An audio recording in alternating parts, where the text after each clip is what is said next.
الامازيغ هما الاصل ديالهم والجذور ديالهم من جنوب اسيا، من جنوب اسيا بالضبط الصين والهند. الاخوان والاخوات، نزلنا ضيوف من جديد عند اسطوره اللي هو الحاج حمي، او ما يحلو للغير بتسميته بالشيخ حمي او الاسطوره حمي.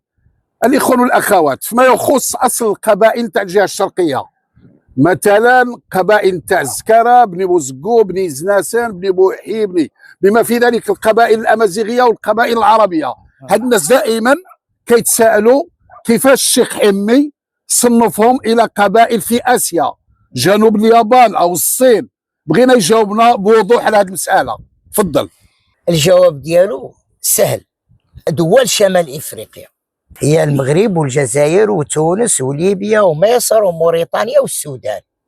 ياك شمال افريقيا عمروه الامازيغ. امازيغ يعني الامازيغ هما الاصل ديالهم والجذور ديالهم من جنوب اسيا، من جنوب اسيا بالضبط الصين والهند.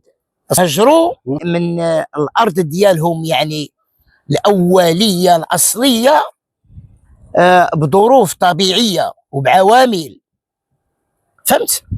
اثرت عليهم. عندك الجفاف، عندك الرياح الموسميه، عندك الفلاحه ما بقاتش تصدق لهم، داكشي اللي زرعوه ما يصدق لهمش، الفيضانات الى غير ذلك. يعني عوامل طبيعيه كبيره اثرت عليهم وهجروا ودخلوا لشمال افريقيا. واش من عهد؟ بتسعه ديال القرون عمروه هنا في شمال افريقيا، 9 ديال القرون عاد خلق المسيح عيسى عليه السلام. يعني احنا الامازيغ هنا ضربوا 9 القرون، يعني 9 القرون قبل الميلاد.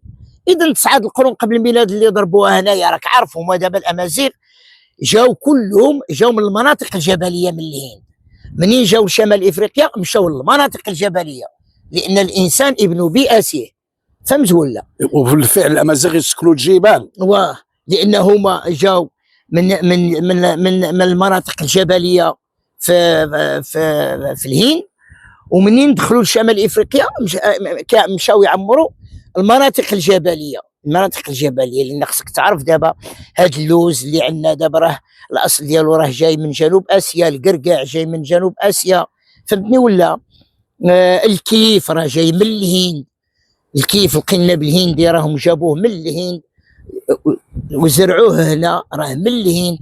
والمغرب عنده تاريخ عريق مع الهند منذ اقدم العصور. علاش؟ لان هاد الناس الاصل ديالهم الحقيقي المصدر الاول جاو من كيسميتهم جنوب اسيا، من الصين والهند. بحال مثلا منطقه سوس، ماسه، درعا، ولايه اكادير. هادوك المغاربه دابا حاليا اللي تما كلهم الاصل ديالهم جايين من الصين، ان هادوك كيسميوهم الموغادور. وتقريبا الثقافه اللي كدور عندهم راه كدور في الصين. والسواسه هما بعدا هما سواسه، الثقافه اللي كدور عندهم راه كاينه في الصين. راه كاين واحد التشابه كبير، لا في الموسيقى ولا في الشعر ولا حتى في المنطق، فهمت ولا؟ فهمت؟ بس اذا شحال الامازيغ يعني الموكوت ديالهم هنا بالمغرب الاقصى خاصه عندك 29 قرن و26 سنه. 29 قرن و26 سنه يعني اللي عمرو كي سميتو. وفيها هادو الزكاره فيها. لا الامازيغ